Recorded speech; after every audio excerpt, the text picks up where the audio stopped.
we're good. Good morning, everybody. And thank you, C-SPAN, for coming. And thank you, C-SPAN audience, for watching. I don't know if, is the mic working? Yes. Yes. So my name is Petraeus, and I am the Middle East and North Africa Regional Director at the International Republican Institute, where we implement programs that are focused on citizen-responsive governance across the Middle East and across the world, but I work on the Middle East. So today we will talk about Iran's influence in the region, and Iraq in particular, in the context of ongoing demonstrations, and how Iran is working to destabilize Iraq, as well as the evolution of US foreign policy towards Iraq's government.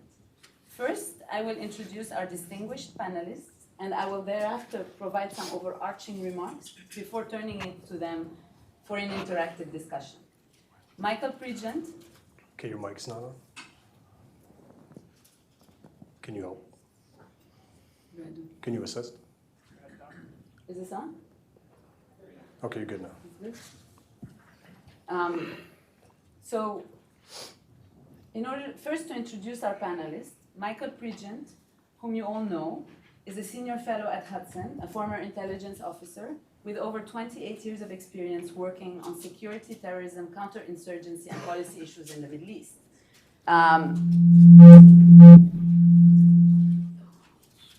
He spent also considerable time working on malign Iranian influence in Iraq as an advisor embedded in Prime Minister Maliki's office.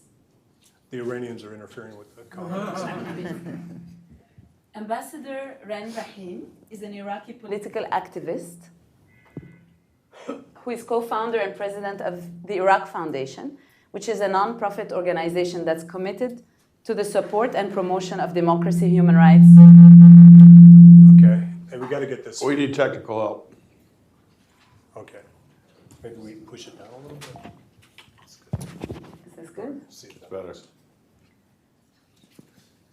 From November 2003 to March 2005, she joined the Iraqi Diplomatic Service, representing Iraq before the US government as Iraq's chief of mission to the US.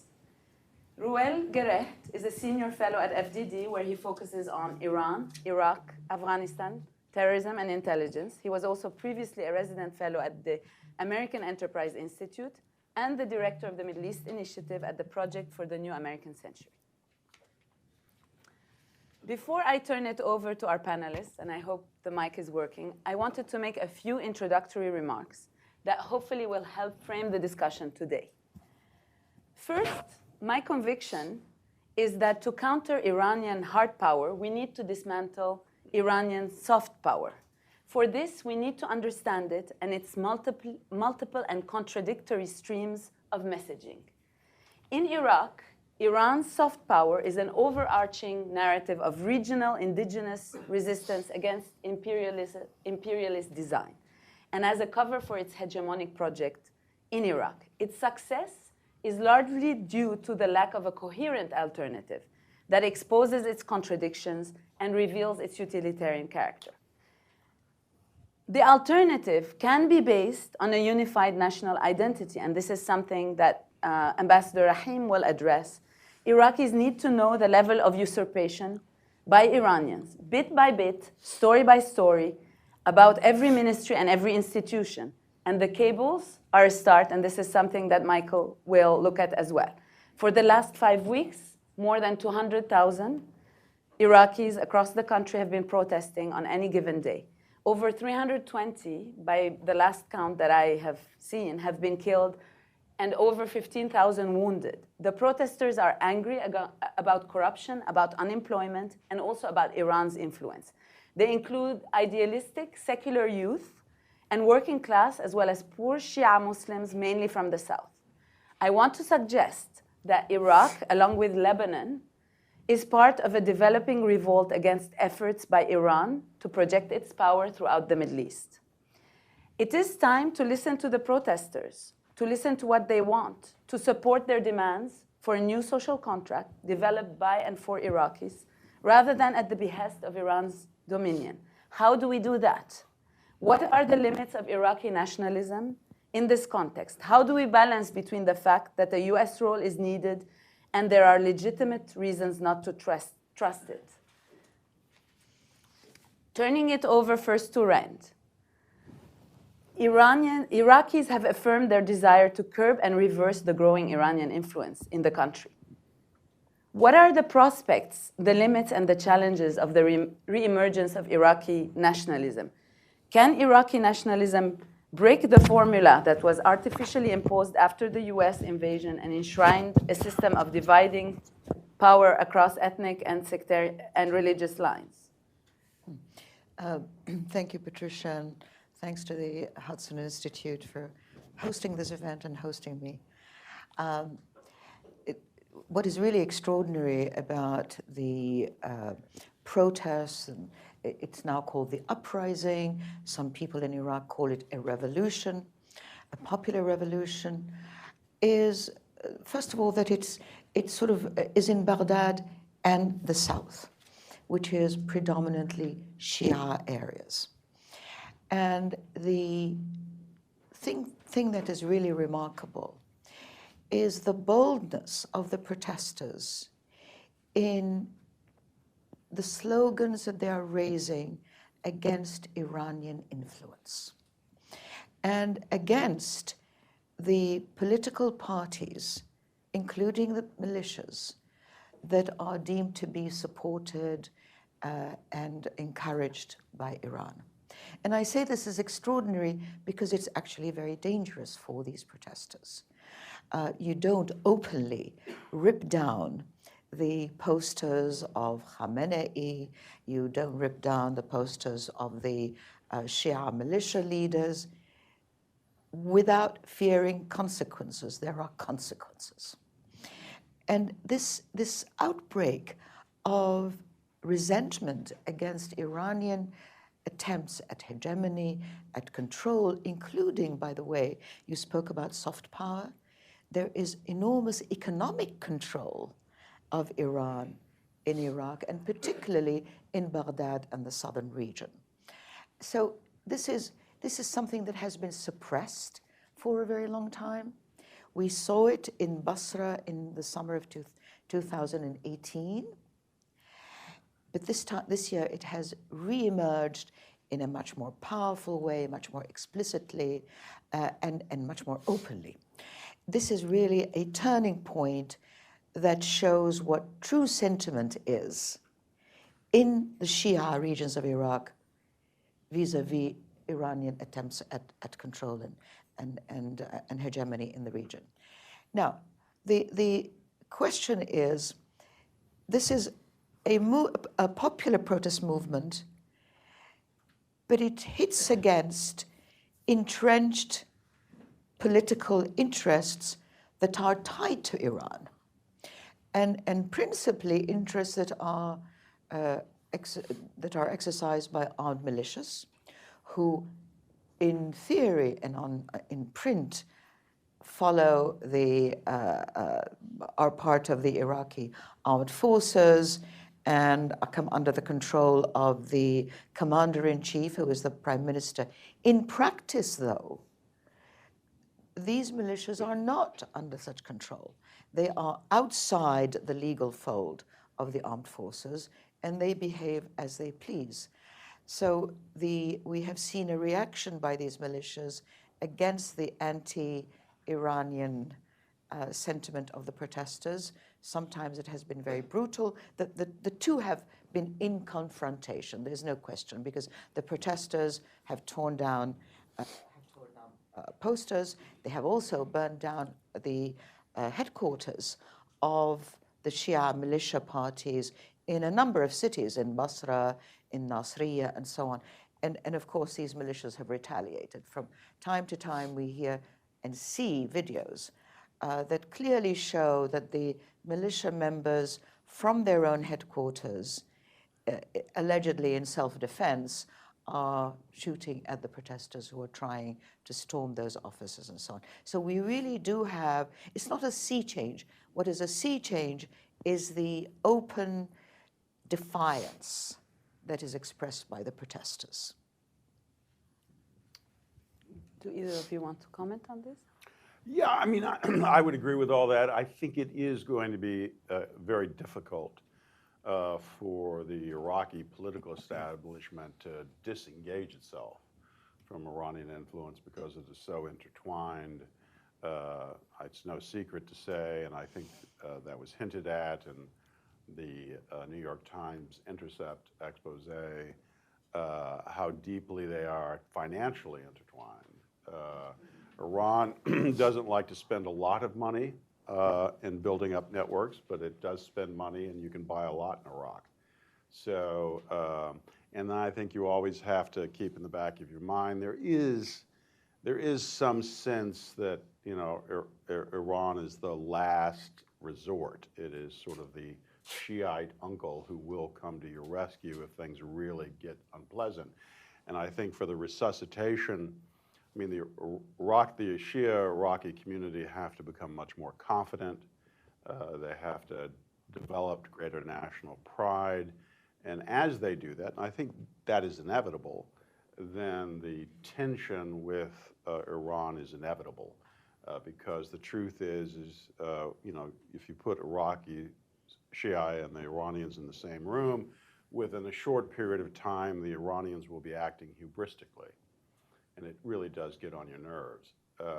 So all these factors, I think, militate against long-term Iranian domination of the Iraqi establishment, the Iraqi political system. But in the short term, I don't really see an effective countervailing force. Certainly the United States is not it.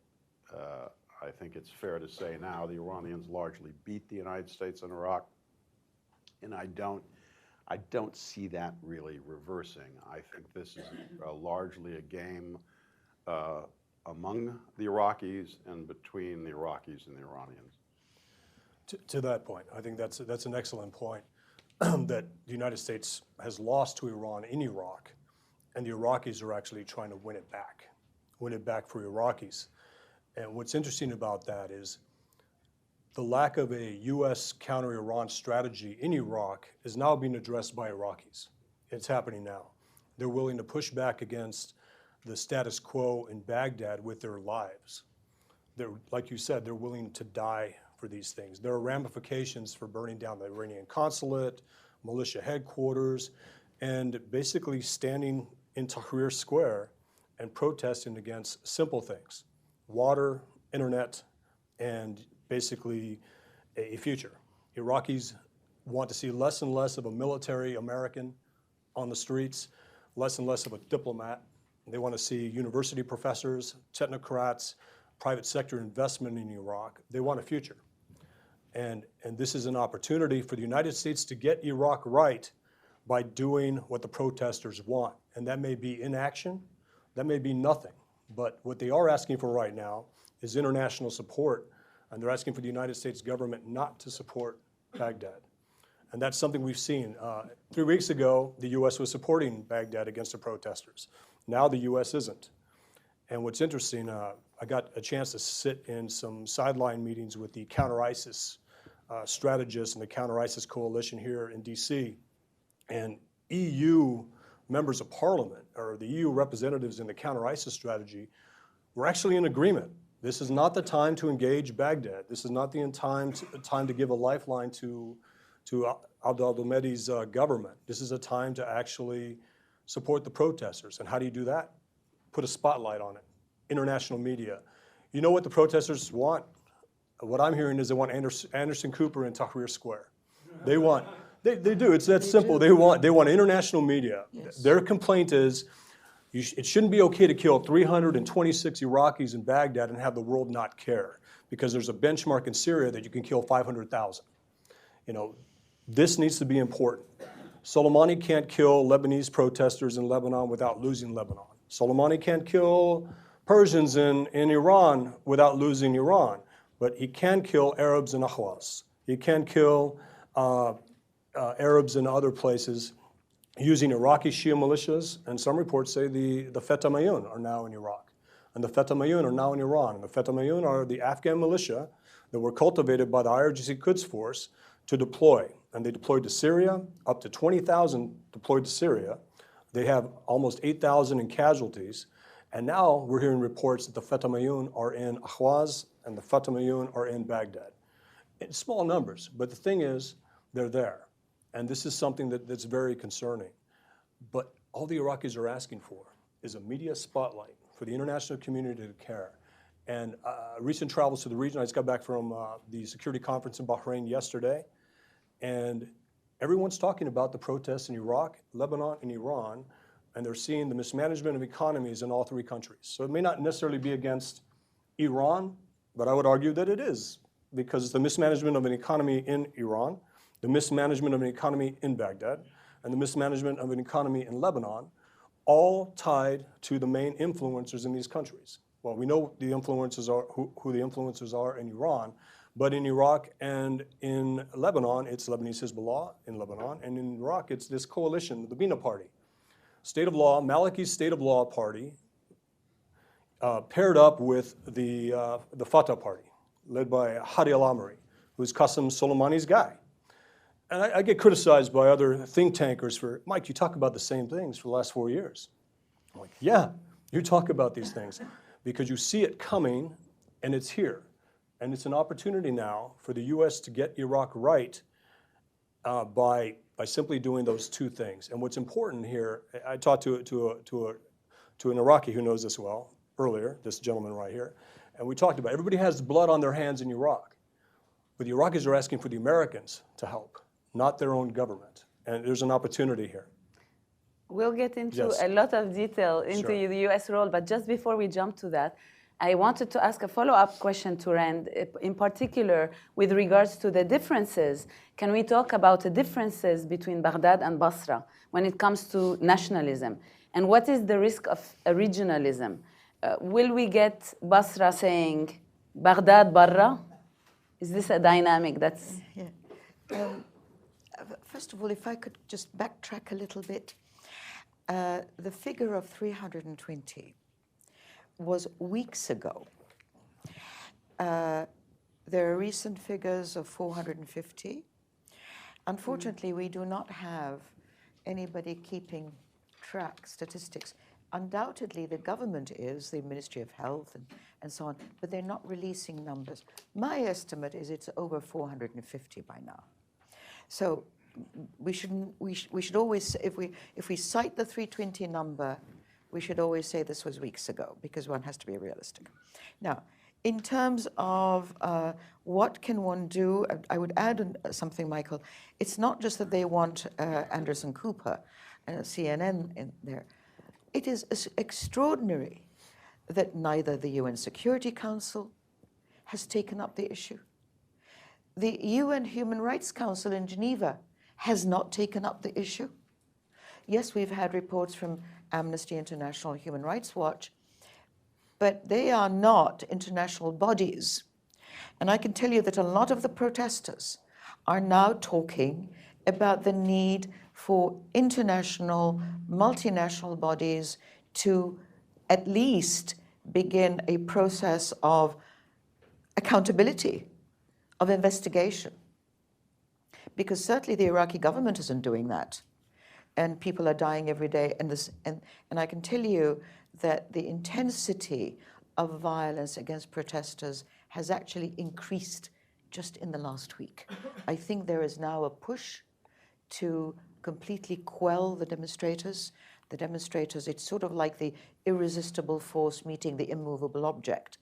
The irresistible force being the protesters and the immovable object being the government. But I think the government now feels that they really must crush this and end this, and they're willing to go as far as it takes. So these are things that could be done. Now, let's talk a little bit about the nationalism, because I know Roel mentioned that, and Patricia, you mentioned that earlier. The other thing that is very salient in these protests is the ubiquitous call that you find everywhere in these protests of, in Arabic it's said, they say, Nurid Watan, which means we want a homeland. And the word Watan doesn't really translate into country. It's more like a patrimony, It's more like the French la patrie. It's something that you belong to, that you love, that you're proud of, and that you feel loyalty towards. And this is really what they have been asking for, because they haven't had that in the last 16 years. One could argue they haven't had that in the last 25 years or so, and maybe even going back. But now Iraqis want a homeland to which they feel a sense of belonging and of which they can feel proud.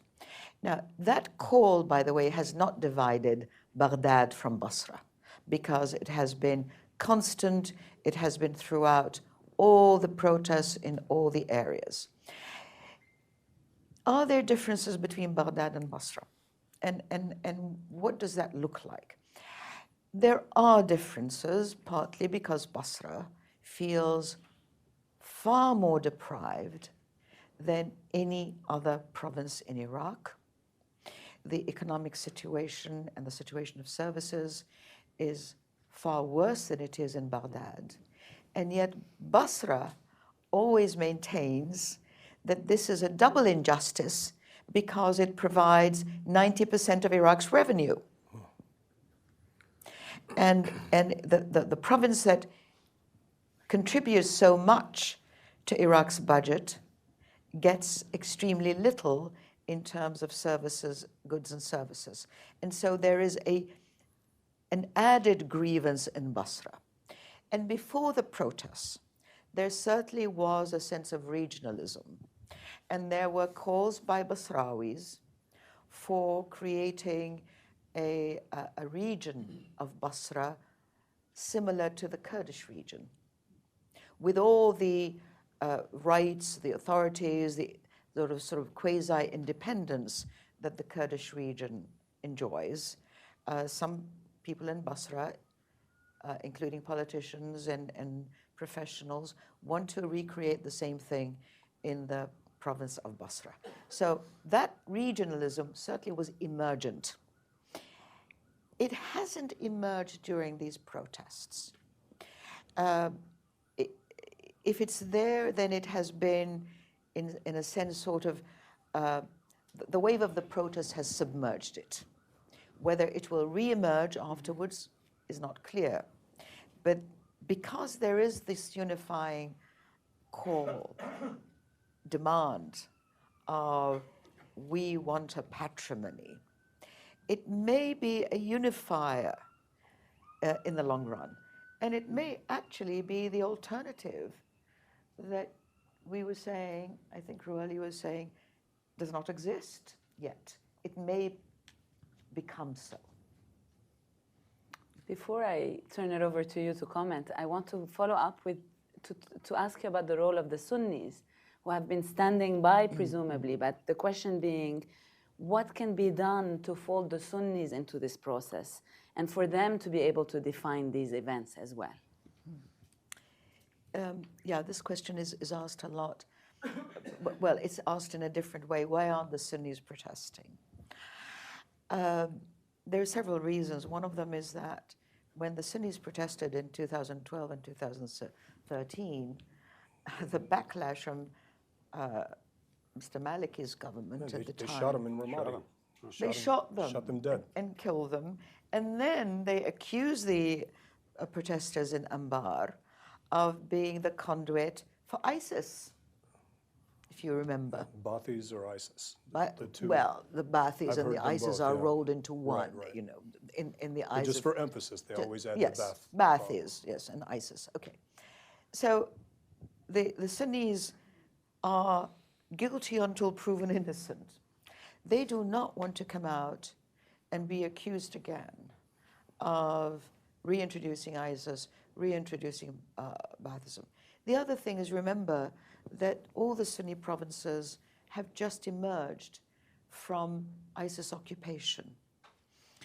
Their cities are devastated, their communities are devastated. It's not just the physical infrastructure, it's really the communities that have been torn apart, crushed. And therefore, their sense of community, their ability to organize together is, at least for the moment, not there. And I would add a third factor. The Shia are protesting because they consider the government in Baghdad to be a Shia government. Which it is. Which it is. And therefore, their level of expectations from their government are higher than the expectations of the Sunnis from this Shia government. So there's an imbalance of expectations. The Shia feel, you know, this is our government, but what have they given us? They've robbed us. It's not exactly, so in a sense you were talking about Shia. It's not Shia in terms of population. It's the Shia population against Shia political parties. Just wanted to jump in on that. What's interesting here also is the Shia protesters. There's two myths here. There's two things. That if Prime Minister Abadi was Prime Minister, none of this would be happening. It would be happening. It would be happening under any Prime Minister as long as bad actors, which we'll talk about a little later, continue to wield influence. The second thing is the Shia youth are not tied to Muqtada al-Sadr. People try to say that this is a Sadrist movement. It's not. There's a reason Muqtada al-Sadr was sent to Iran or summoned to Iran, and why Qasem Soleimani sat on one side and the Supreme Leader sat on the other side. It was to show Iraqis this is a guy we can move around. We've always been able to move him around. What's interesting to your point about this is the first time, and I think when I've talked to Sunnis and Kurds in Iraq, they don't want to protest because when they took a legal stance in the Kirkuk referendum, they were met with military force. The Sunnis were killed and nobody cared. This is the Shia youth for the first time. 60% of the country is Shia, 70% of the country is under the age of 30, and they don't know what it was like to live under Saddam, but they know what it's like to live under Dawa. They know what it's like to live under these Shia religious parties that are more beholden to Tehran than to Iraqis. And one thing that I'm hearing, and I'd like to pose this to the ambassador, is they want a presidential system. They want to be able to elect somebody with a popular vote to be in charge. And I've also been hearing this. They don't believe that the prime minister needs to necessarily be a Shia prime minister, that the best person be elected. And those are major changes. And I think when I talk to Sunnis and Kurds, they're sitting on the sidelines because they're waiting to see how much momentum this Shia movement has. And it can be sustained. It can become an Iraqi movement. And when we hear words like Iraq hura, Iran bara, which mean Iraq should be free and Iran should be out, those are big statements. And we're hearing that.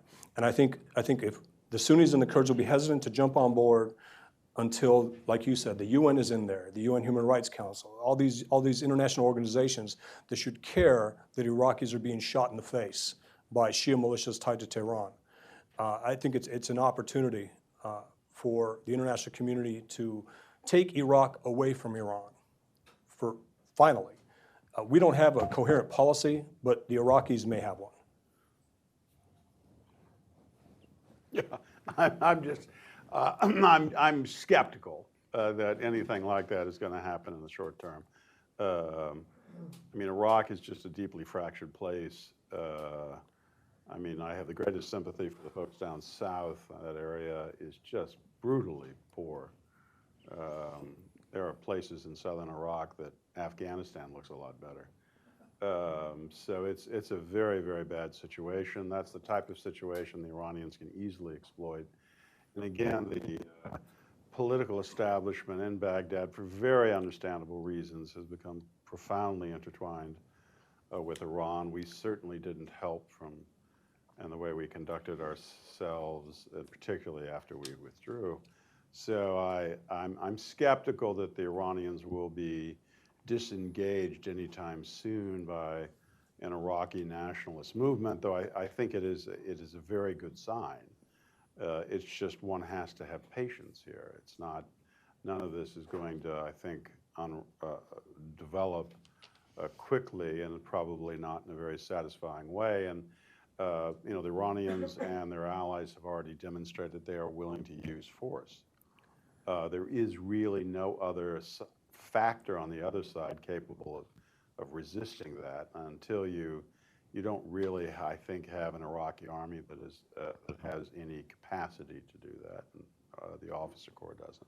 So I think we're going to have to wait this out, and there are things that people could do on the edges. And I think certainly soft power, though soft power loses when it comes head to head with hard power, there are things that could be done. I think but it's difficult for the United States to do this because our rhetoric is so bad.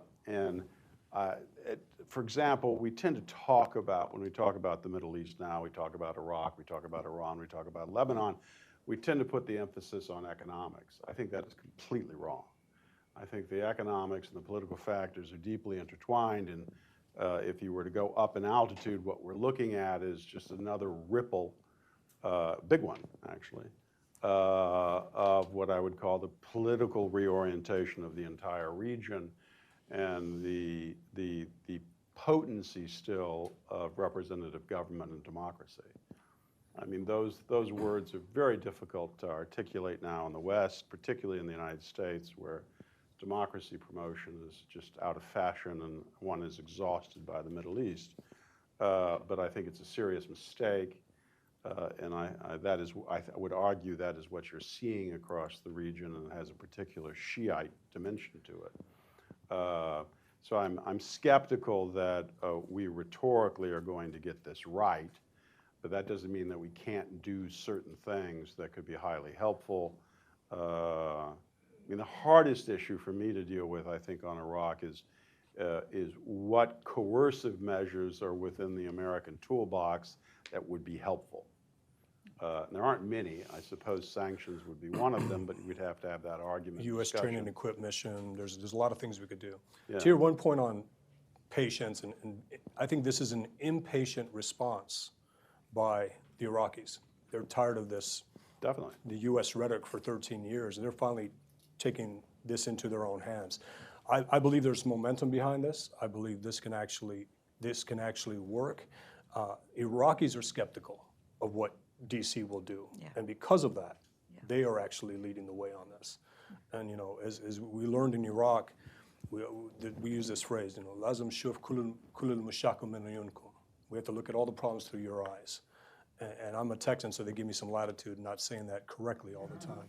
But it makes sense. And this is an opportunity where Iraqis are leading, absent a coherent strategy from the U.S., and they're not asking us to do much other than let the world know this matters.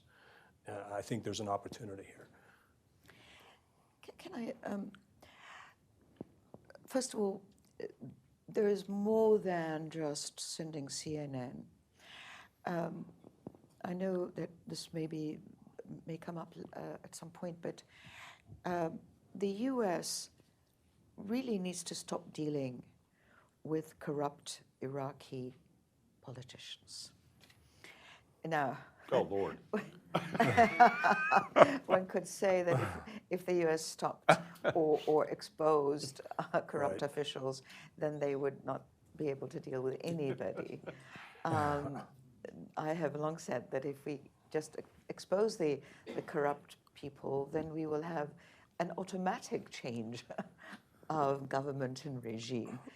And I think for too long, the U.S. has been willing to turn its sort of sight away from the corruption that is going on in Iraq. And the corruption that's going on in Iraq is intimately related, to the dreadful economic situation, the lack of development, and to political ties to Iran. Right. The corruption is the sort of the feeder that feeds all of these problems. And so I think corruption is an important part, should be an important part of U.S. policy, and not just by, sort of mild rhetoric and say, we are against corruption. Yes, we're all against corruption, right. But so what?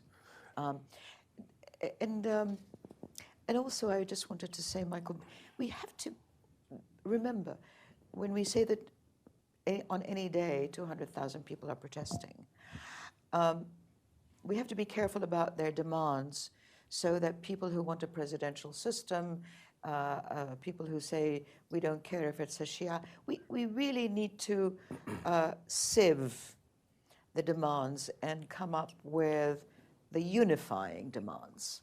okay? Because they're all over the place. They want to cancel parliament, they want to tear up the constitution and so on. So we have to be a little careful about taking all these demands as core asks from the protesters. Just So, one real quick thing. It's interesting to your point. In 2007, General Petraeus had Colonel McMaster at the time put together a team, and I was on this team, to identify the corrupt officials in the Iraqi government and those tied to Iran. We presented him with 50 names. We gave it to him, and he said, I can't do this. I would basically be replacing everybody who's currently in position. And so it's the same situation now. I had a conversation with him about Iraq. And he said, Iraq is better than it's ever been. Of course, this was a year ago. And we said, sir, everything that you asked us to stop is on steroids now. Qais Khazali has 15 seats in the parliament. You know, these militias actually have primacy now. And much different tone. I saw him this week in Bahrain, and a much different tone. So that's good. So leadership is getting it now. At least some of the people that were cheerleaders a year ago on Iraq are now Cassandras. So that's a good thing. I just want to, everybody seems to agree on the fact that the U.S. role is needed. I just want to just focus in on one point right now just to flush it out, which is if we agree, if the U.S., or would one say that the U.S. ought to deny the ability of Iran to use undue force? That's the question. In other words, like, what can the U.S. do to help level the playing field from the perspective of the protesters? You talked about CNN, we talked about corruption, but are there kind of things that can we hone in on the issue so that we can identify specific things that the U.S. can do, given the fact that the trust issue is a big one and that the U.S. Is not always trusted in Iraq, which is something I believe you pointed out. You want me to take it first? Go ahead. Okay, so I'll just take it first. What can the U.S. do? Pompeo's statement was pretty tough. We're going to start sanctioning individuals responsible for killing protesters. And I know you talked about you can't just make it economic. We've argued that, you know, we can give five people right now to the U.S. government, say sanction these individuals, and again change the AUMF, the authorized use of military force, to go after Shia militias. We hit Shia militias in Syria once they do something. We hit Shia militias in Iraq once they do something. There were 13 rockets launched at Al-Assad Air Base, I think, or no, just south of Mosul, a different air base. And we immediately did counter-fire battery strike and killed members of Kitab Imam Ali, which is a Shia militia. And there were some Kitab Hezbollah people there too. There's five people. It doesn't matter who the prime minister is, as long as Hadi al-Amri maintains his influence. It doesn't matter who the prime minister is, as long as Abu Mahdi al-Mohandes retains his influence.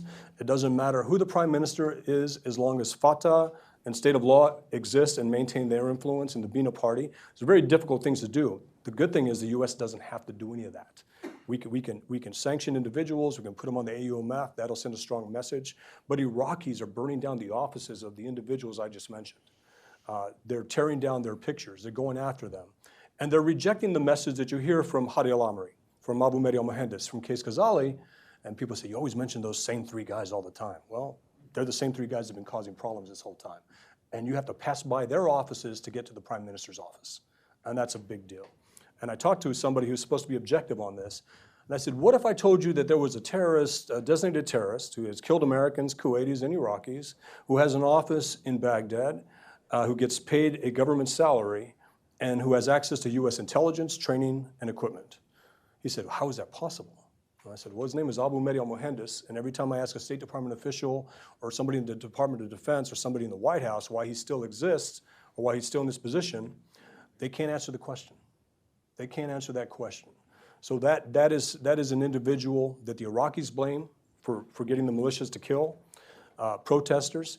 There are simple things we can do. But a year ago, when the protesters burned down the Iranian consulate, our State Department condemned them. Our State Department said, don't be violent, don't do those things. This time, we're not taking that position. There's a different position here in the U.S. I don't know how to get this right, because we're not very good at this. We don't do hard, and we get easy wrong all the time.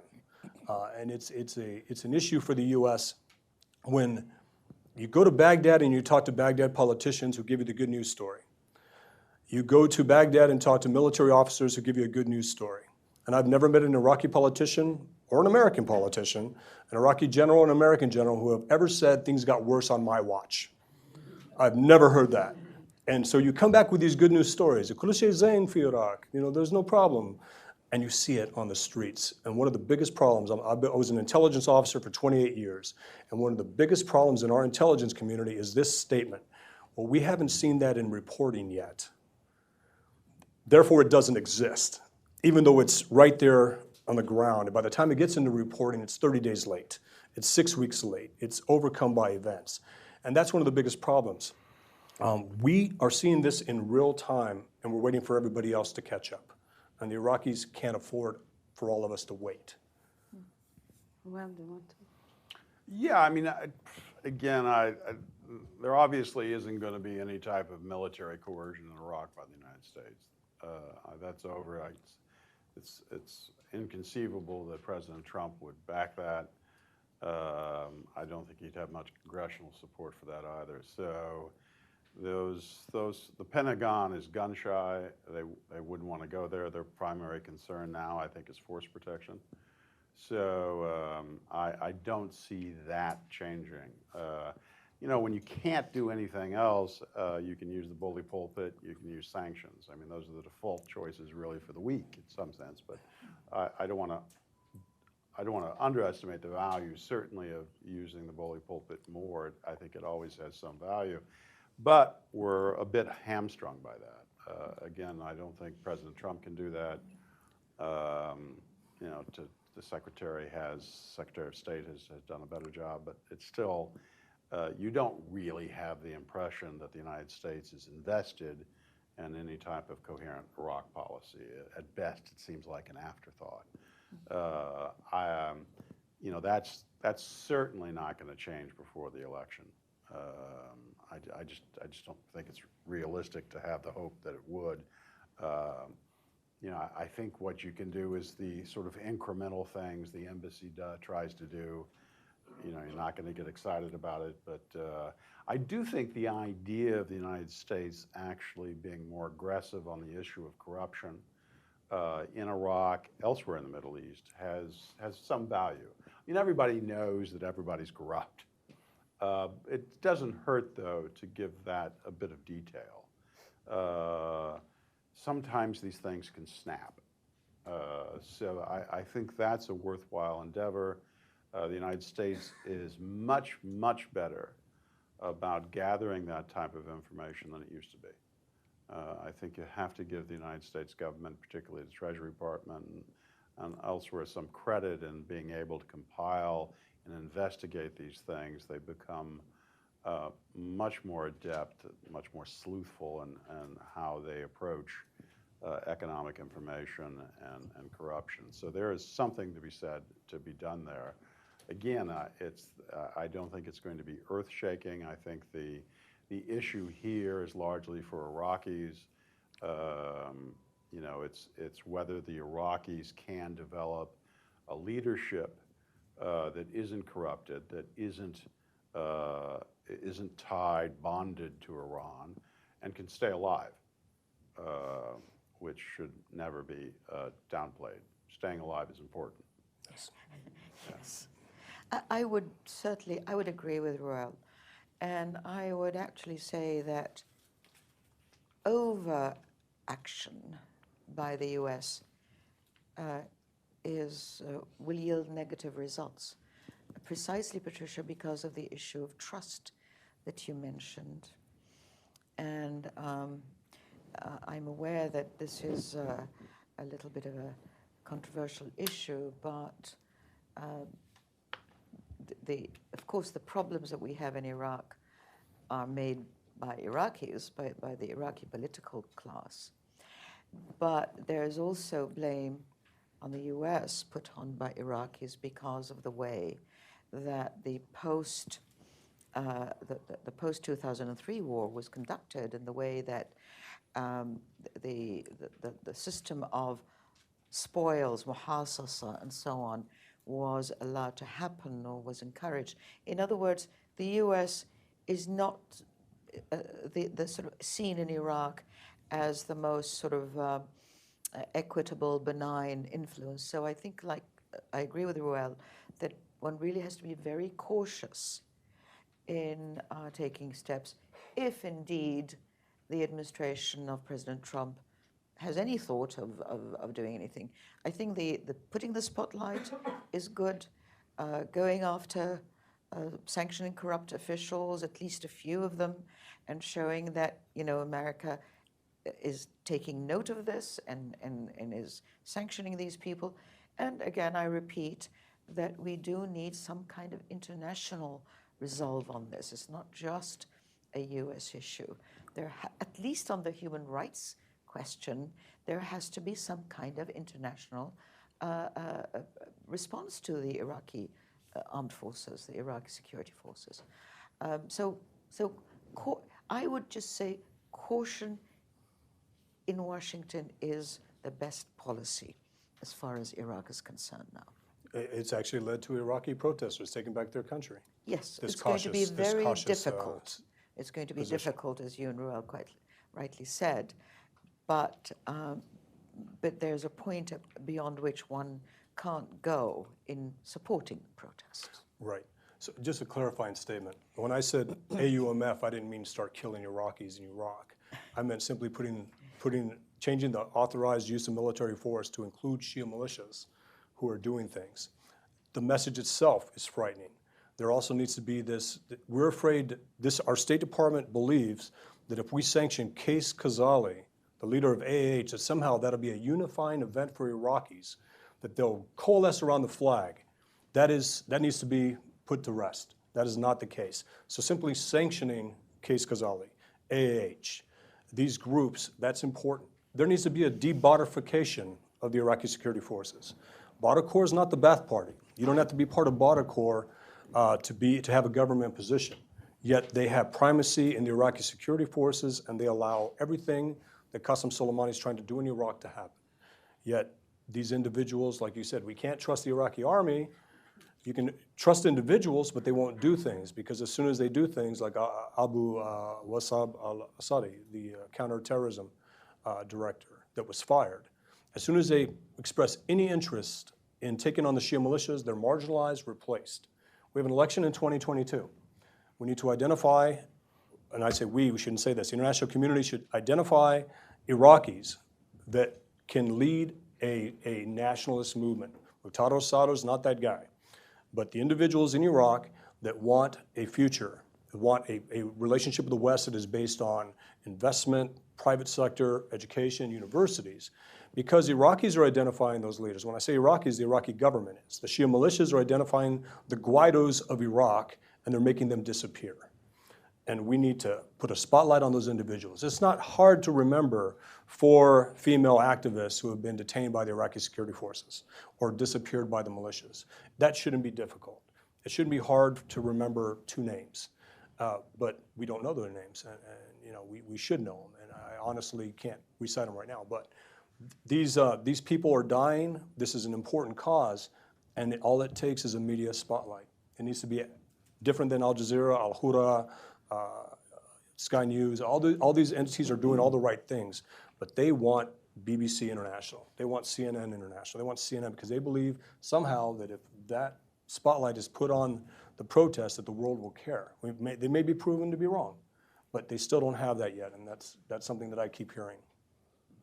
Yeah, I was rereading the other day a New York Times op-ed by my good friend Philip Gordon, who was senior director in the NSC under Obama on the Middle East. He helped shepherd the Iran deal. And in that op-ed from 2017, Phil prognosticated and said that if Trump were to reimpose sanctions against the Islamic Republic and withdraw from the JCPOA, Iranians would rally around their leadership, and the United States would become the enemy.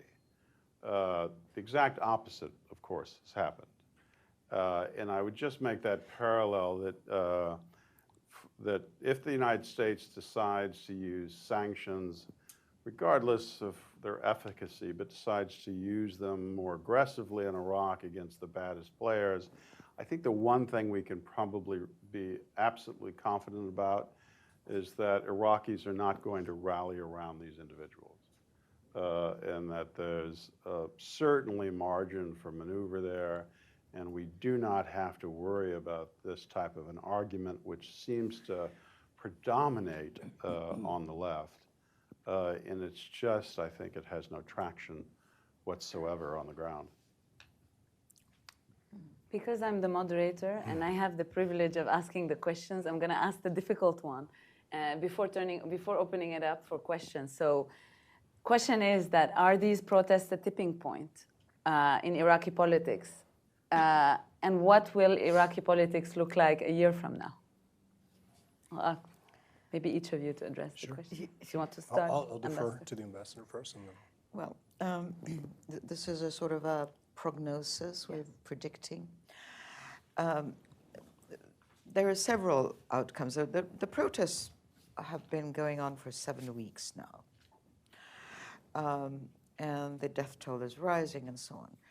There are several possible outcomes. One possible outcome is that the government and parliament will yield and will implement at least some of the demands connected to elections, election law, and so on. And therefore, there will be a compromise, not everything the protesters want, but enough for protesters to go home. That would be the sort of the rosiest scenario. The other scenario is that is being talked about is there going to be a military coup in Iraq? I think that is far from likely.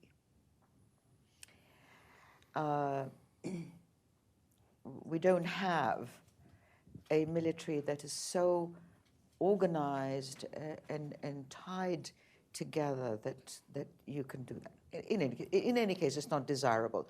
I think the region has had enough military coups over the last 7-8 decades. The third scenario, which I think is the most likely, is that the regime will simply wear out the protesters. The people in government and in parliament are sitting at home, having their meals, getting their salaries, they have electricity. They don't have anything. They have everything to lose and nothing to gain by yielding. And they can wait it out. And they can kill more people. The rains are coming. The cold weather's coming. More brutality, more repression, which, as I said, we have been witnessing in the last week. And with a few cosmetic changes, by which I mean, for example, there is a new electoral law now being reviewed in Parliament. It's a bit of a joke because it really doesn't satisfy the legitimate demands of the protesters in any way, shape, or form. It is designed to maintain the influence of the political parties, not allow any new blood in. So, more repression, rely on the weather, meanwhile, do something slightly cosmetic, but nothing that is going to harm the political system. And I think this is the most likely scenario, unfortunately. So a year from now, we will, not a year from now, maybe next summer, we will see a reprise of protests because no change will have happened. And they'll probably, so I'll follow. Next year, just to follow on that point, they'll be better organized, they'll be louder, and it'll be a repeat of what's happening now, again, on steroids. The one thing that I'm concerned about over the next year is that the U.S. falls for the cosmetic change. And that's been something we continue to do. The United States foreign policy establishment believed that if Prime Minister Abadi simply would have won re-election, let's call it re-election, that none of this would be happening. All of this would still be happening because it happened under him a year ago. And it's very concerning. Protests die in darkness. The darkness is the lack of a media spotlight, the lack of internet. The security forces are being more brutal now. They're using rubber bullets, but they're aiming at the head. They're using bullets, the militias are using bullets and these tear gas canisters, but the Iraqi government is using rubber bullets, but they're not aiming at the extremities, they're aiming at the face. They just killed a protester with a rubber bullet yesterday. And, you know, the international community say, well, at least they used rubber bullets. But, you know, I'm concerned that over the next year, we fall into an election cycle, and we continue to see this in the region. Our geopolitical competitors, our geopolitical foes are hoping for election outcomes that favor them. And in this case, a disinterested 2021 president that doesn't look at Iraq as a priority, doesn't look at Syria as a priority, doesn't look at Afghanistan as a priority, and simply jumps back into the Iran deal. And to Rule's point earlier, I think a lot of this is tied over the next year to whether or not we get back into the Iran deal. If we get back into the Iran deal, we saw that fueled Iran's malign behavior in the region. It didn't curb it. They created new militias. They gave the Houthis more lethal aid. They propped up Assad, and they built a land bridge. But the best thing about building a land bridge from Iran to Lebanon is the protesters have occupied it. The protesters in Iran are occupying the land bridge. The protesters in Iraq are taking the land bridge away, and the protesters in Lebanon are occupying that side of it. This is the first time the region is rejecting Iran without a U.S. hand in it, which is great. We can only mess this up. We have to continue to look at the problems through Iraqis' eyes, but make sure we're talking to the right Iraqis. And to your point about all these different movements having different agendas, I think that's a strength. It's leaderless, it's organic, it hasn't turned into one movement, because as soon as it turns into one movement, it can become paranoid and attack others and also be attacked. So I think there's a strength and something positive in the fact that it's leaderless and that it doesn't have a coherent message. That's a good thing. I want to ask him a follow-up question before I give you the last word, Ruwan. Given that we started with the cables, it's relevant to what you were saying. Right. How can we use the cables in a productive way to sort of try to counter Iran's influence? So the cables we're talking about is the treasure trove of documents that were recently released to the New York Times and The Intercept about 10 days ago. And these documents show the level of Iranian infiltration, malign influence in Iraqi's government. It also talks about specific individuals that are on the payroll. These are individuals we've known about inside the intelligence community. But the significance of these cables is once they get released and once we start translating them into Arabic, we, meaning not me, but the media starts doing this. There's a concerted effort to get that done. Is the people that have been denying that this is happening can't deny it anymore, and that's another positive thing. We have three categories in D.C. The cheerleaders that say everything's all right in Iraq, the Cassandras that say everything's bad in Iraq, and the cautious decision makers who say it's very complicated and complex. Let's sit this one out and maybe it'll take care of itself. The document release is significant. Pompeo's statements about individuals tied to that corruption, tied to those leaks is significant because the same individuals that we're learning about in 2015 are the same individuals killing protesters now, are the same individuals that you have to walk down, past their office to get to the prime minister. And another move the U.S. could make is actually move the train and equip program to Erbil, where it can continue the Defeat ISIS campaign and also the Curb Iranian Influence campaign. A disfavor campaign is what Iraqis are giving Baghdad, and I think the U.S. needs to follow suit and have a disfavor campaign for Baghdad. Vice President Pence went to Iraq, visited a military base, and then went to Erbil. He did not go to Baghdad, and that sends a good message also. Yeah, I mean, it's pretty hard, I think. We don't have the perspective to know whether, we've reached a tipping point in Iraq. I'm always very partial to stopping the study of modern history at 1650. I would say, I'd take a wild guess and say 2019 has been a very bad year for the Islamic Republic. And I think you do see in Lebanon and Iraq and Iran, most importantly, you do see a certain Shiite distemper, a certain disquiet and distaste for the clerical regime's dominion. I don't think that's going away. Now, the speed of acceleration, the regime strikes back. I think the Shiite sectarianism, the card that Iran has largely played, which is distinctly different from its old ecumenical revolutionary approach, which actually tried to seek out Sunnis more than Shiites. I think they've obtained a great deal of success from playing the sectarian card, but it might have reached its apex. And now it has to deal with the aftertaste of that. So on that note, I'm optimistic, and I would say that if we are on the cusp, or even close, to some type of fundamental transformation in the Islamic Republic, which is conceivable, not likely, but it's conceivable now, then that has to be good news for Iraq, because it takes away one of the factors which is pretty baleful.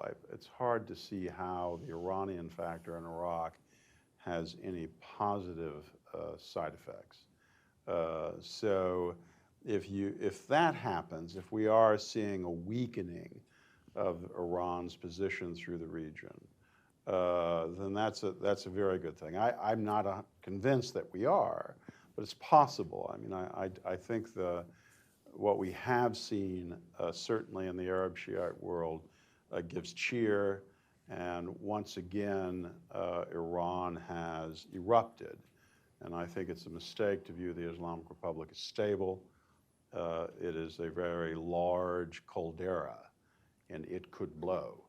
And if it does, then the ramifications of that will be profound. And certainly for Iraq, I would argue it would be like a tidal wave. Ambassador Rahim, last Can I word? just say one thing? I understand why in talking about Iraq, we're really always talking about Iran. But this is not always the best way to think of Iraq. Iraq is not a function of Iran, as we often treat it in Washington. And when we treat it that way, we only reinforce an existing problem. I think we need to think of Iraq separately from Iran.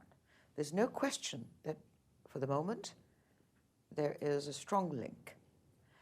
But US policy seems to be more focused on Iran and the byproducts.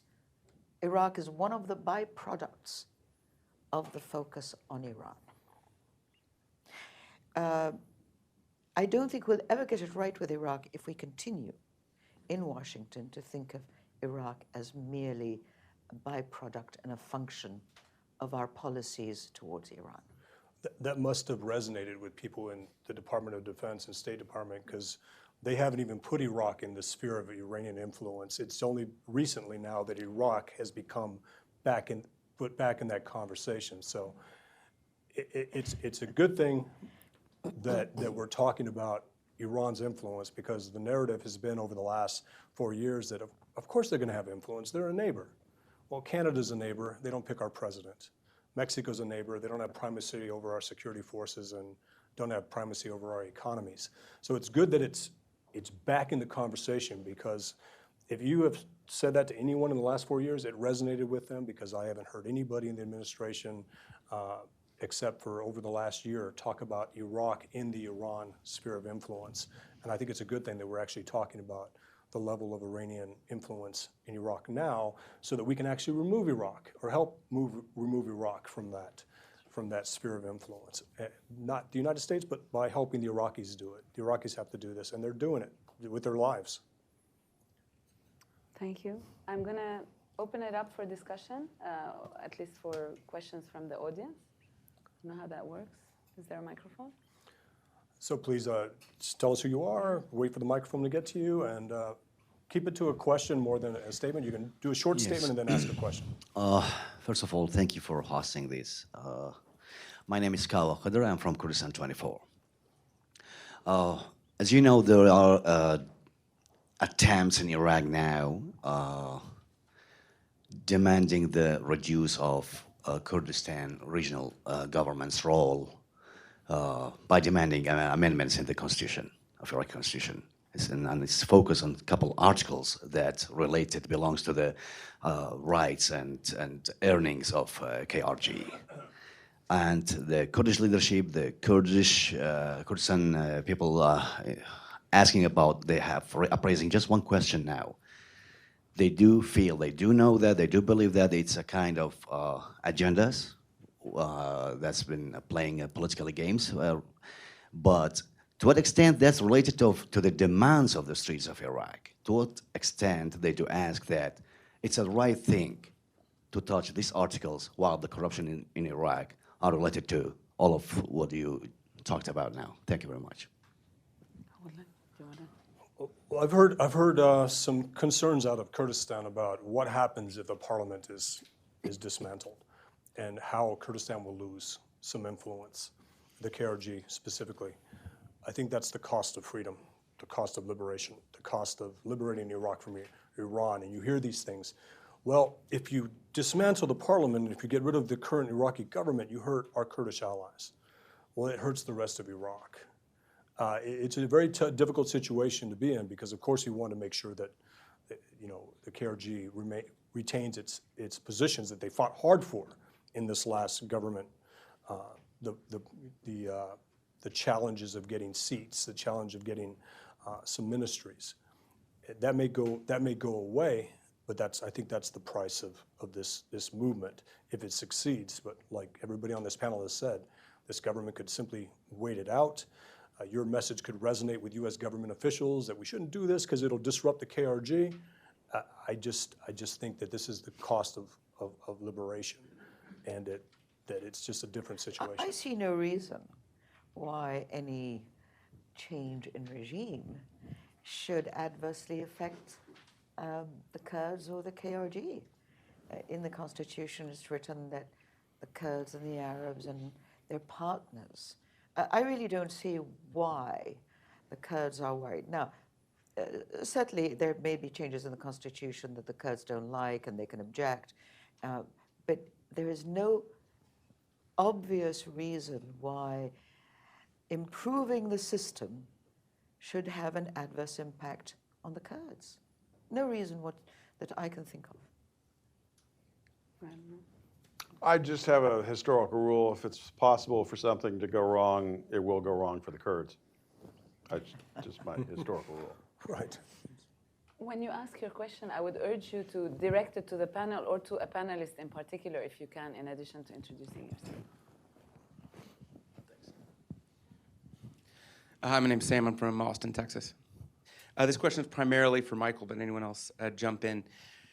If these protests continue and the resentment against the popular mobilization forces continues to amp up, could you foresee a situation where Iran would openly dedicate more unconventional or conventional forces to put down those protests and bail out the SMGs? So what we're seeing now is it's primarily the Ministry of Interior, which is heavily dominated by Badr Corps, and the Hashd al-Shabi that are tied to Iran. Not the Sistani volunteers, but the IRGC Quds Force militias, Sabal Haq, Kitab Imam Ali, Harakat Nujaba. I think they're getting their offices burned down. They're getting beat up on videos. Iraqis are not afraid to beat up captured militia fighters and snipers and put them on video and actually execute them. That's where the violence can take the wrong road. That's where it can help the government when they say, look, this individual just executed this militia leader in the back of an ambulance. But that's what happens when your government won't stand in to protect you.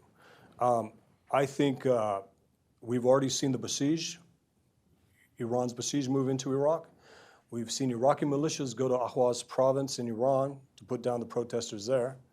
We've seen, again, I keep hearing, I haven't been able to verify this yet, but I've heard it from multiple sources that Iraqi or militias that are in Syria have been moved into Iraq, and militias in Syria have been moved into Iran, and these are the Fatah Mayun. These are Afghan militiamen. They're paid by the IRGC Quds Force. that join the Afghan army, receive US military training, and then use it in Syria and use it in Iraq and use it in other places. So the more the militias are involved in killing protesters, the more it'll benefit the protesters, the more it'll benefit the narrative that Iran is responsible for these types of things. But we need not confuse the Iraqi security forces with the Hashd al-Shabi when it comes to the Ministry of Interior forces. You know, the counterterrorism forces should not be used to go against protesters. These are things we just need to highlight. We have Americans on the ground that are noticing that anytime an Iraqi general hints at being able to take out the militias, that general gets moved out of position. That general goes away, that officer goes away. And that's something we need to keep an eye on. Anybody else? Yeah, I mean, obviously the Iranians have a great deal of presence inside of Iraq. I'm skeptical that they try to replicate the type of force structure and deployment that they have in, say, Syria. I don't think that would play well in Iraq. I think they have to be conscious of local sentiment and the possibility of severe backlash. That's not to say that they won't, continue to build bases. I think they are building bases, and I think they will. That's not going to stop. But I think Soleimani in particular, I suspect, is wise enough to know that his bad Arabic can only go so far.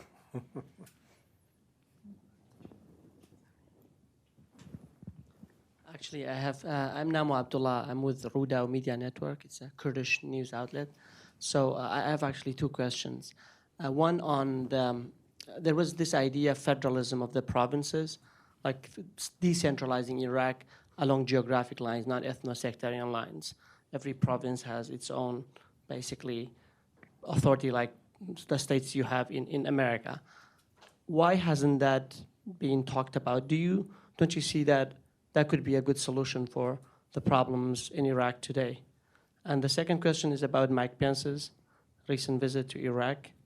Do you guys, for all of you, if you can weigh in, was it good that he didn't go to Baghdad to meet face-to-face with Prime Minister? Thanks.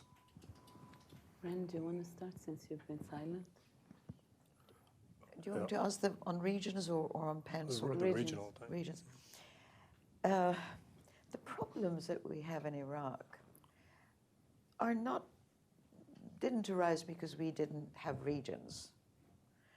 They arose because we have a corrupt, spoils-oriented political class that is in cahoots with each other, and they want to pillage the country, and they simply won't give up power. I mean, money and power and so on are closely intertwined. And this is not only true of the political parties who exercise power in Baghdad through the government and parliament. You can be certain that the governments in the provinces are no less corrupt and power-hungry and unwilling to relinquish. So, for example, the demands of the Basrawis for a region in Basra over the last several years, some of them, it's always been, if we had our own region, we wouldn't be so poor, we wouldn't be so deprived, we wouldn't be like the Kurdish region. That's utter nonsense. The government, the provincial government and the provincial councils in Basra have been equally venal, equally uninterested in delivering services. Basra itself has received billions of dollars to the coffers of Basra for reconstruction. They've been given authorities. They haven't done anything. The problem really is not a question of whether, there are regions or decentralization.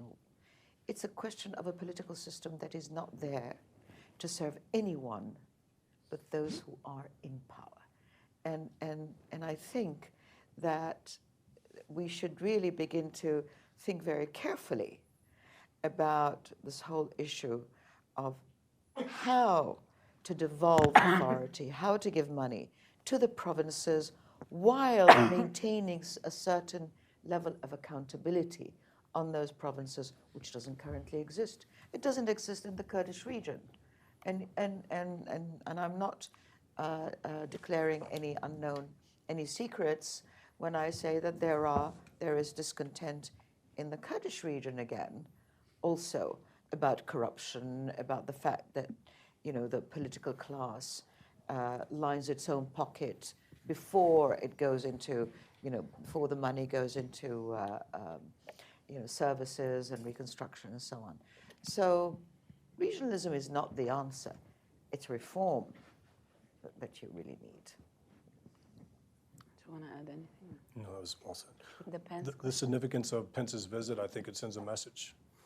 You cannot engage, right now, I think it's resonating inside the White House, at least the counter-ISIS coalition was saying this was basically representatives from France, Germany, and England, said now is not the time to legitimize the Iraqi government. It's time to actually support the protesters. How do you do that? We don't know. But this trip to Baghdad, or trip to Iraq, where the vice president visits American soldiers at an airbase and then goes to Erbil, I think it sends a message. It could be accidental, but the best thing about working in the Middle East, whether it's true or not, if Iraqis believe it, you have to deal with it. So I love perception. In this case, perception works in our favor, in liberty's favor. But I have to tell you that a lot of Iraqis, and where you stand determines your perspective, right? A lot of Iraqis say, Vice President Pence came to Iraq. It is disrespectful of all Iraqis for the Vice President not to go to Baghdad and to go to Erbil. Have we heard this? I haven't heard that back. I have. You have? Who said it? It's not just Abadi. Abadi may be the most prominent person who put out a statement. But you have to also step over and turn around and look at the same event with different eyes. So it is not it's not a black and white case. There are different ways of looking at it. And some people say, this is not disrespecting the government, this is disrespecting Iraqis. One has to be very, very careful about this. I'm just hearing the opposite of that. There's rose-colored glasses. I'm there's sure you're going to sophisticated hear lenses, Iraqis on both sides. Right. Yeah. I think visiting Baghdad would have sent the wrong message to the protesters, that this is the vice president. If he warned Baghdad and made a public statement, then that would be great. But I haven't heard those back channels yet. Maybe that did happen. But it sounds like it was an accidental success. What it is a very tricky situation. Right, right.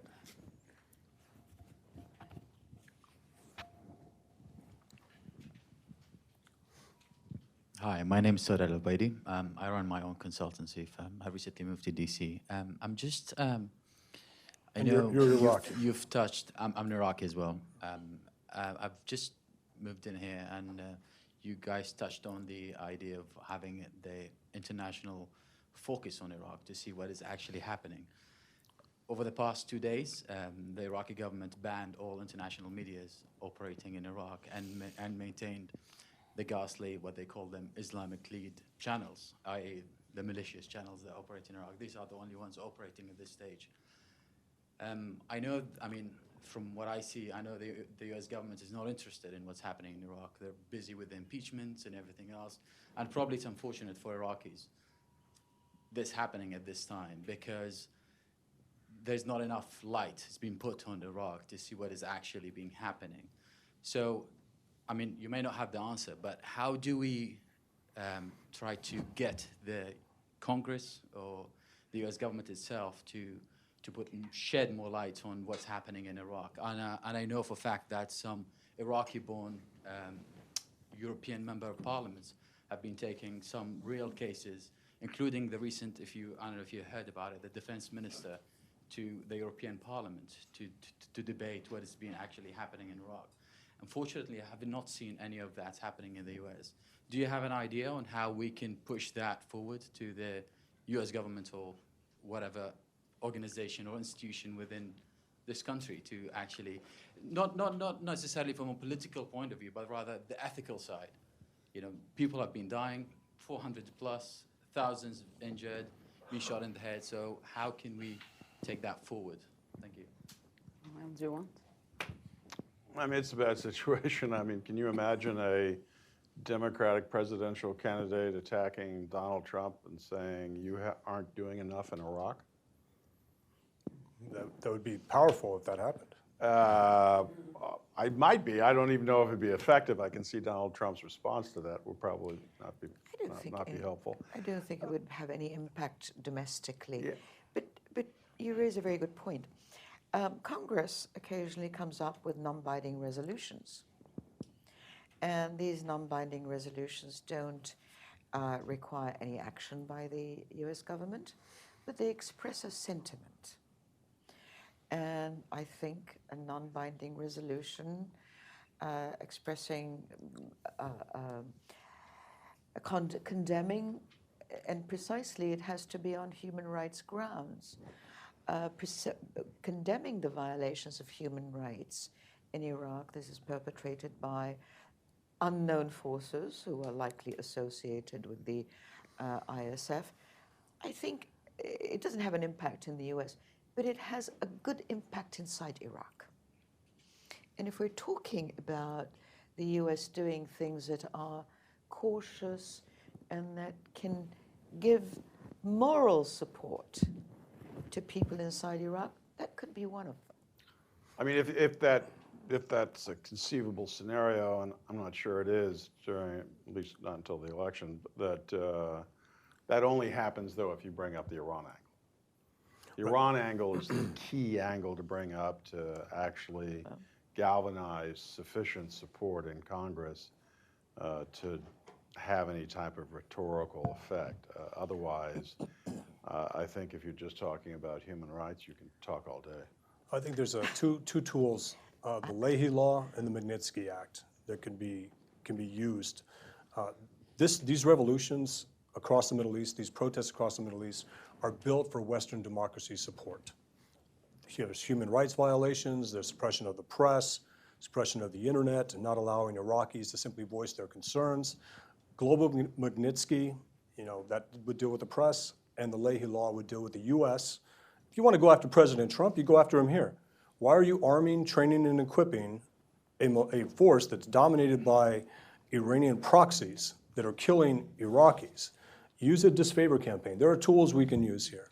Magnitsky, Global Magnitsky, and the Leahy Law. And this would be built for Democrat support and Republican support if they both understood what was going on in Iraq. And hada al-mushkila. We have time for one more.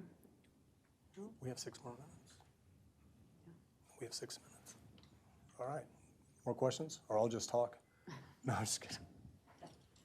You can ask some more questions. Is there anything you'd like to address? Yeah, I would like to add something.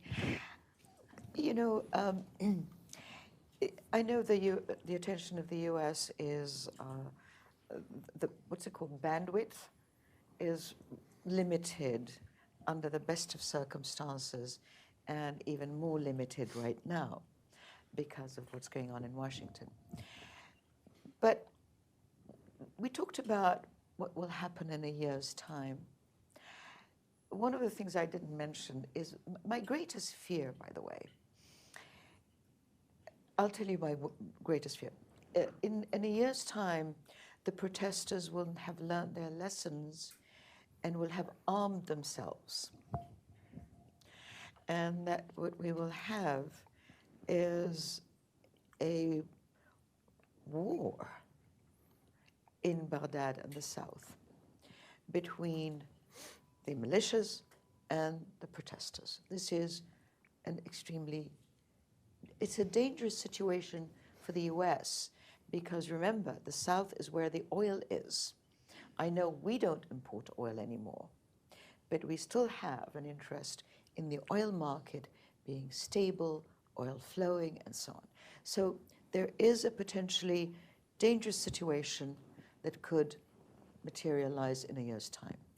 The other worst case scenario that I can think of is that the Shia militias, if violence is intensified right now, that the Shia militias will push for declaration of a state of emergency, martial law, and a rule by fiat and decree ordered by you-know-whom. So there are consequences for the U.S. not paying any attention at all. And I think there are good reasons why the U.S. should look at Iraq as Iraq. Right. So there are bad actions by the U.S. could cause a problem. Inaction by the United States can cause problems. Yes. Civil war happens when a government oppresses the people, kills the people, silences the media, takes away the internet, takes a city that exports 3.6 million barrels of oil a day and doesn't give it water, electricity, or the internet. So that armed conflict that you talk about a year from now, Possible.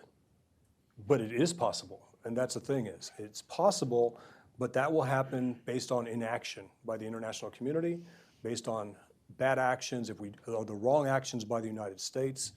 So this is a volatile moment. This is an important moment right now in Iraq, and whether or not this is a tipping point or whether or not we should be patient with this, I think your scenario is what we call in the military the most dangerous course of action. But when the most dangerous course of action starts turning into the most likely course of action based on bad actions or inaction, we'll have exactly what you're talking about. If not next year, then the year after that. And we need to try to get to a place that when 2022 comes around, we've identified Iraqis that have political parties that aren't part of Dawa, that aren't part of Bina, that aren't part of State of Law, Fatah, or any of these traditional organizations.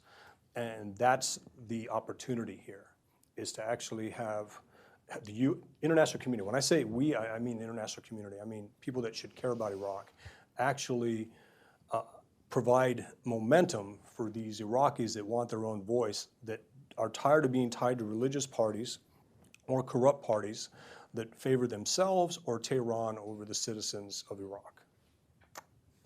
It feels like we're walking a tightrope. Yes. And on the other hand, I hear like messages that are mixed in some ways, because we're talking about cautious intervention, we're talking about treating Iraq as its own sort of case study, we're talking about what's possible and what's not, with a kind of inclination towards the not possible in all realms. But at the same time, we're saying in a year from now, if we don't do anything, there's going to be armed conflict in Iraq, which is pretty significant. So the question is, how do we, and sorry, Ren, to come back to your scenario, your rosiest scenario was the one where there's basically more of the same with some tweaks, right? Yeah. So where are we left? Are we basically, left with the best of worst worlds, so to speak, or the risk of conflict? I mean, I'm just being provocative, but just what are the other options? I think the reason we all have different views and different options is because we haven't seen a spotlight on this yet. I think if we put a light on what's going on in Iraq and the international community looks at it, we will see opportunities. We will see solutions. But it's hard to see solutions in the dark, and that is Baghdad's goal. Keep everything in the dark. I'm not so sure about that. I mean, I think the issue is whether you can cantonize oil production in Iraq. I mean, that's not a novel idea. That's been done elsewhere in the world where the oil tends to be discovered in trouble spots. So if you can cantonize oil production in Iraq, then I think whatever the international community is, and I have frankly no idea what that is anymore, I think you can tolerate a great deal of mayhem in Iraq.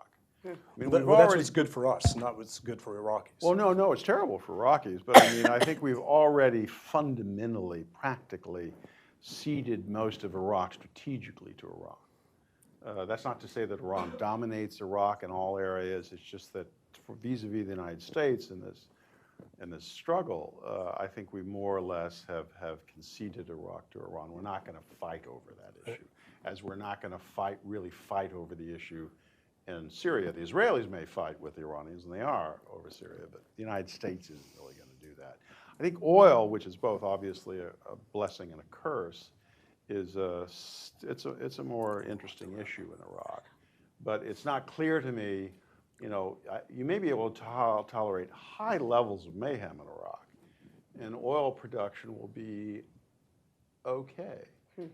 So that's I think a big Ruel, question. I think if you've been following the news, you have not followed the disruption of the oil industry in Basra in the last month.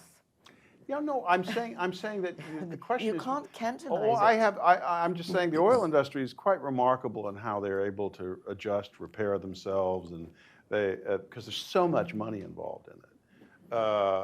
That if we discover that the oil industry in Iraq sort of breaks down, then that will bring a spotlight. I'm not convinced that spotlight will necessarily be helpful for all of Iraq, but it would certainly bring a spotlight to southern Iraq.